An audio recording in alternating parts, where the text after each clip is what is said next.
you're like me and you want a detailed 4x4 van build series where you're not only going to make it budget friendly, but you're going to go on the Rubicon and end in Prudhoe Bay, Alaska, you, my friend, are in the right place. We're going to start this project by seeing how much it weighs. 6940. You can't put a van on 40s or 42s without an extremely solid foundation. And so today we're going to go to the junkyards. We're going to get different parts that I think are going to be, they're not only going to make it look awesome, but parts that are going to make it super strong and parts that are going to make this van truly one of a kind. And I think it bears repeating how budget friendly this build is actually going to be. This is from a 2015 E-Series van, which has a front end that I like a lot better. And somebody already removed one of the fenders that I need, and the other fender is chilling right there. So now I just need to grab a hood and we're in business. Prepare yourself, you know it's a must. Gotta have a friend in Jesus. So you know that when you die, He's gonna recommend you to the spirit in the sky. The van that we're building is a 2003 E250 Sportsmobile, and this has a pop-up top. It's got a little kitchen. It sleeps 4, which is why I bought it, so I can put the whole family in here, and we're going to go on huge adventures with our huge 40 to 42-inch tall tires, and this is going to require a ton of really beefy parts. But one thing that I don't like about this van is the looks, and lucky for me, the E-Series remained relatively unchanged from like 92-ish, somewhere in there, all the way to the last year that they made these vans. So I can take a modern front end, I can put it on this van to give our budget-friendly build modern looks, and I'm telling you, at the end of this series, when we're in the whole thing for like 20 grand or so, it's gonna look like a $200,000 van that can conquer almost any trail. It's gonna be diesel-powered, it's gonna be fuel-efficient.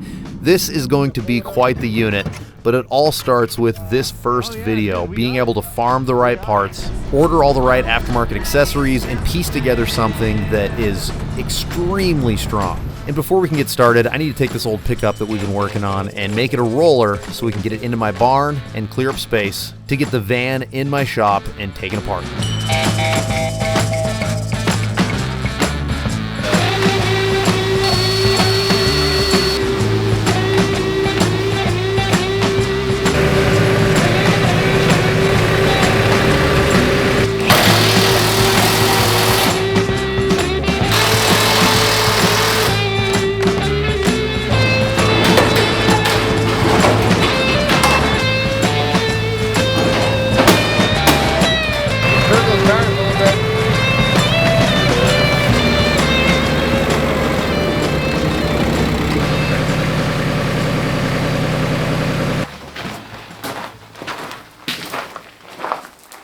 Well, mission successful, huh?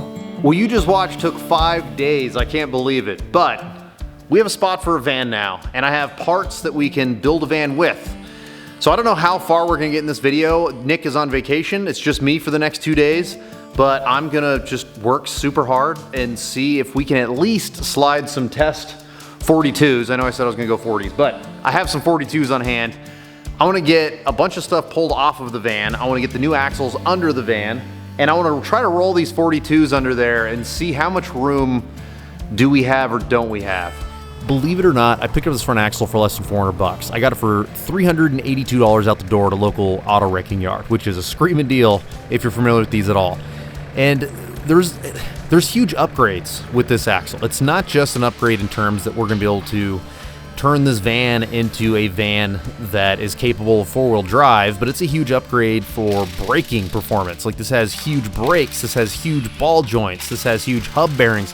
Everything on these axles is stouter than what I'm pulling off of here. And not only that, the aftermarket support for these axles is phenomenal. Also, I guess I should probably mention what it is. This is out of a 2008 Ford F350, and these Super Duty 60s are amazing. But the first thing that we need to do is clear off a bunch of the stuff that we're not going to use, and then I want to place it in front of the van before I bring the van into the shop, because I'm here by myself for the next couple days, and it's just going to be a lot easier for me to maneuver things around if it's closer to where it needs to be. And I know I'm going to have a tougher time getting my forklift up there once the van is in the stall. All right, folks, what do we think? 42s? I mean, it certainly got the look that I like. Why don't we let's raise it up a touch.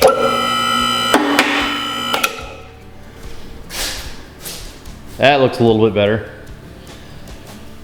So a lot of the van builds that I've been seeing, you do like an 8-inch lift and you do like a 35 or a 37. I haven't came across any that are on 40s yet, so I don't really know how that looks, but a 37 looks like a 33 on one of these giant vans.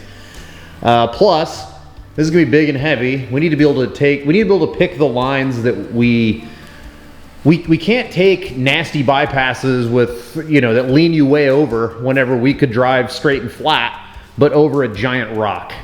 And I have been in this situation multiple times. Having more truck than you need is very valuable. So I think that there's a lot of benefits to a 42. Gosh, if we can fit these, it's gonna make me very happy. I really wanna talk about front axle options because we're about to 4-wheel drive swap a 2-wheel drive van. But first, I wanna demonstrate something, and hopefully the camera can pick this up. When this style front suspension is at full droop, the top part of the tire is way out and the bottom part of this tire is way in. So when we're talking about axle options for a 4-wheel drive van, I think that instead of just talking about straight axle, I should mention that this front suspension style is based on, well, at least it appears to be based on, the twin traction beam forward front suspension, which has some huge pros and some huge cons. On the pro side, there's a pivot point in the middle, so it does this. So it's not like a straight axle where there's a tube that connects 2 tires, because anytime you move this one at all, the other one, you are going to put some force on the other one, and you feel that in the cap. It's much more difficult to get that independent front suspension ride quality out of a straight axle because both front tires are locked together. What's cool about twin traction beam is that they are separate, just like independent front suspension. So the downside is what we're seeing here, where the tires are doing this at full extension, and then whenever you go full compression, they do this. Well, when you're just going down like bumpy roads and highways and stuff, you're gonna get weird tire wear, just the reality of it. And then there's some other downsides as well. Another downside would be the fact that I believe all of them are based on the Dana 50. I don't think there's any Dana 60 variants. Let me know in the comments if there are, because I do want to be like factually accurate here. But I'm pretty sure they're all Dana 50 based. And I need something that's super strong. So I think that if you're someone that has a van and you're thinking about going 4-wheel drive and you want the most comfort and you only do, you just want something 4-wheel drive to take you up to ski slopes so you can camp and then go ski the next morning, or you go to the beach a lot, or you just do like mild dirt roads, I think that a twin traction beam front would be sweet. And it'll give you that really nice ride quality that you get out of independent front suspension. However, if you're like me and you have an appetite for destruction, you wanna go eat big rocks with your van, you need a big dumb axle, and that is exactly what I've bought. I've got a 08 Ford Super Duty front axle, and there's another version above this. You can get one from a F450, and it does have bigger, stronger joints and stuff, but I've looked it up, I've done the research, we can convert this over to 40 spline. Right now it's 35 spline axle shafts, and here in a little bit we will go over spline count and look at the difference with some of the axles I have around here. But we're gonna send this thing up to 40 spline, and I've confirmed, I found a 40 spline locker for this, and I found 40 spline selectable hubs. So I'm gonna do everything I can to sell and make money so that I can afford to turn this into a 40 spline front axle with locker. We need big beef because this is a big heavy truck. It's gonna be powered by a 5.9 Cummins, I'm 99% sure, and that's gonna go through a 4-to-1 transfer case. The Cummins does not care about your little axle shafts. It is going to wanna eat them up, and for that reason, we are gonna put 40 spline chromoly on all 4 corners. So for that reason, we are going to swap out the Sterling 10.5 to a Dana 80. First off, this is not a Sterling 10.5 rear like I thought it was. It's actually much weaker, and the Sterling 10.5 is a pretty decent axle, but for what we want to do, we need the biggest, beefiest shafts we can get. So I did a lot of research, and the only 3 common rear truck axles here in the States that we can get with a 40 spline option aftermarket was the Corporate 14 bolt, the Dana 70, and the Dana 80. And it just so happens that I have a Dana 80 sitting in the barn, and I think that with the Dana 80's extra big axle tubes, with the 40 spline option, and with the huge ring and pinion, this is probably like exactly what we need for such a big, heavy powerful van. This part is extremely important. This rear axle is a Dana 80 out of a dually Dodge. These are giant drum brakes that we're gonna get rid of and convert it over to disc, but disregard that. This is the important part. This is what's called a full float rear axle. What is on the back of my van is a semi-float rear axle. So I thought for sure this was gonna come with a Sterling 10.5 full float, but that's not, that's a semi-float. This is actually from a Ford 9-inch, but it's the exact same principle. This is a semi-float axle shaft. And see how the tire would bolt directly to the axle shaft?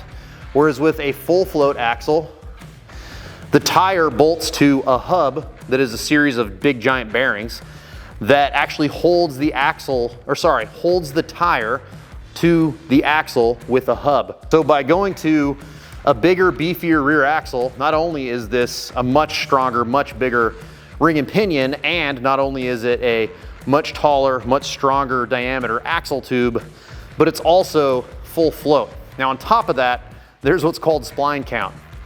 These little guys on the end, these are splines. So this is out of an old Ford pickup. This is out of an axle called a Ford 9-inch.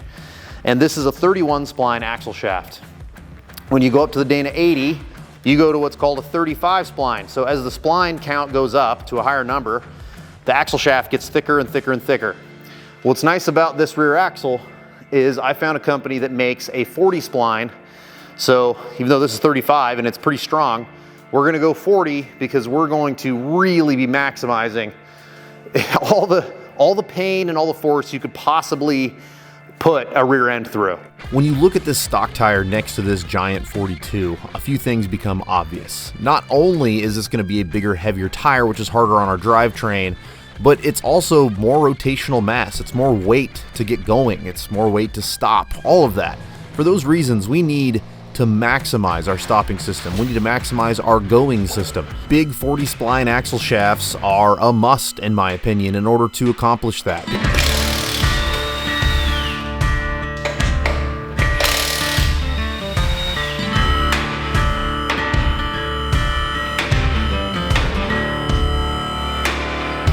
Giant projects like this Alaska van are made possible by sponsors for us YouTubers, not just my channel, but all channels. We need to be able to fund these things so that we can make these entertaining videos and share experiences with you guys. Today's video is sponsored by Onyx Off-Road.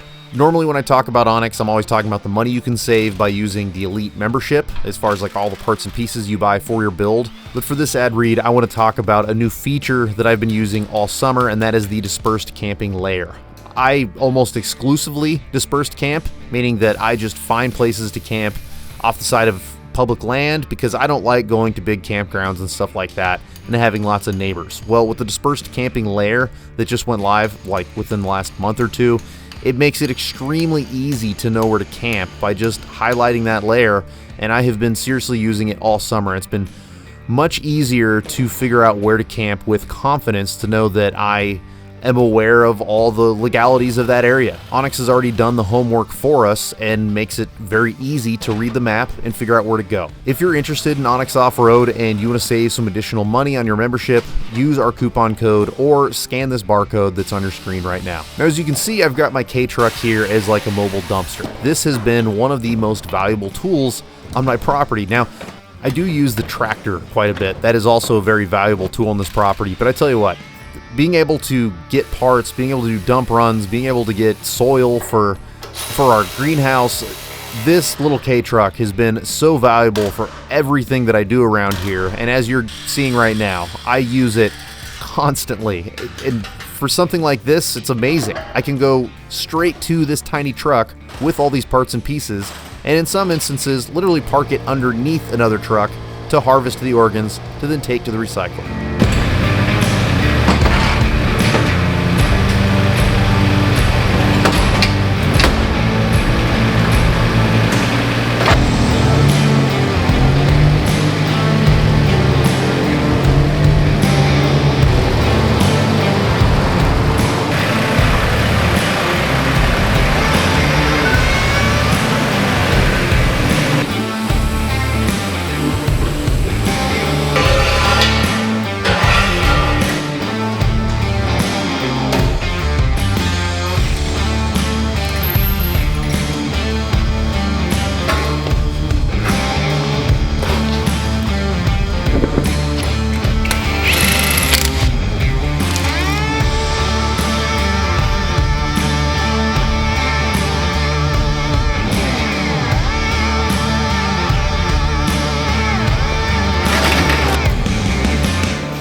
What do you think of that guy?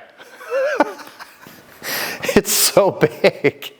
So if I stand back and it goes into focus over there, it looks like a big van, but it looks awesome, right? I'm 6'1". Let's get me in this picture here. This thing is humongous. And I've built some pretty big stuff. This would by far be the biggest. I guess you could argue though, this is the same height as like my Kodiak or something like that. Anyway, it's cool, it's big, it's rowdy, it looks like a mud truck, but it's a little too big for my taste. Here's what I'm thinking.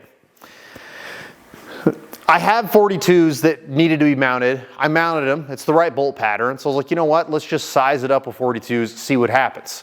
Because what I'm thinking is if I'm gonna go out snow wheeling and stuff, I want the biggest tire I could possibly muster to give me the most sidewall. And these would be some good snow tires, I think, just because they're so big. Then for like the normal tires I would use for rock crawling or adventuring would be 40s. And then if I'm towing, probably 37s just to make it easier on the drivetrain components. But, all right, well, the whole point of this video is exploration. I'm auditioning tire size. I'm trying to like put everything in there, seeing is our axle's wide enough, different things like that. Do I need to get different wheels with a different offset? I'm just trying to glue stuff together, get it held up with bubble gum and duct tape and just see, well, where do we need to go from here? So here's what I'm visualizing. Nice big slider, biggest slider I will have ever made for sure. This slider will be 8 feet long. So that'll be 2-inch for sure with lots of support if it's gonna be a functional slider on something this big. High clearance rear bumper and some sort of bar to cover these rear corners with something that's gonna stick out right here. So if we're coming around obstacles and we start to lean into it, it doesn't just wipe this whole rear quarter. We can try to protect it as best as we can.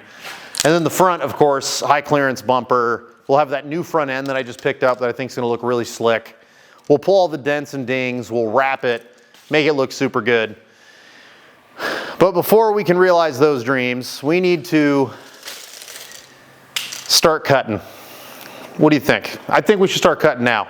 I'm gonna hack some stuff out of the way. I would like to see this 6 inches lower, if possible, because it's just too tall for me. So right now, I'm just gonna get a measurement to start off of. We are at 32 inches on the nose. So I'm gonna start cutting stuff and lowering and seeing if we can get that same measurement down to the 26.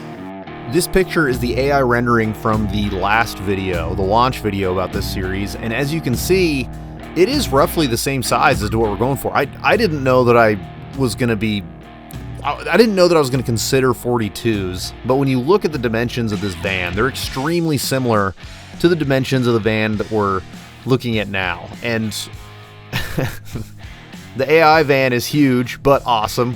It's just now that I'm standing next to a van this big in real life, I'm realizing just how humongous it is. It is so incredibly large, but I think that we're on the right track.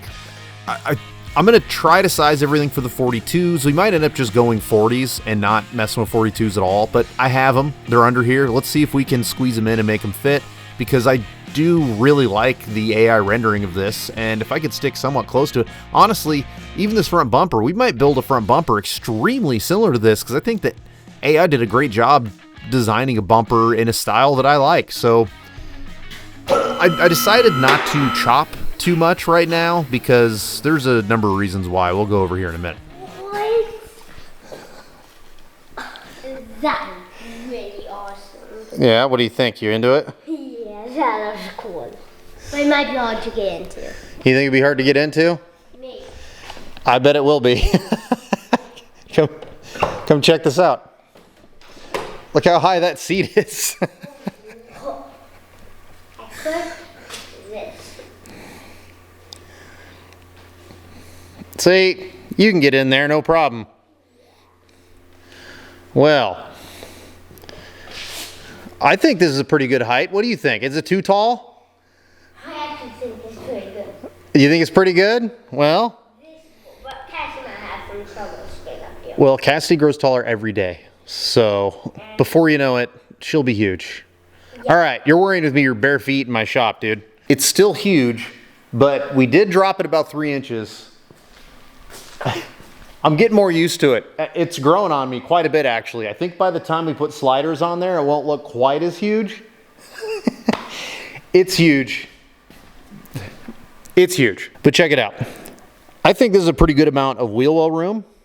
We can go a touch higher if we needed to, but I don't think we do. I think that this is actually pretty appropriate.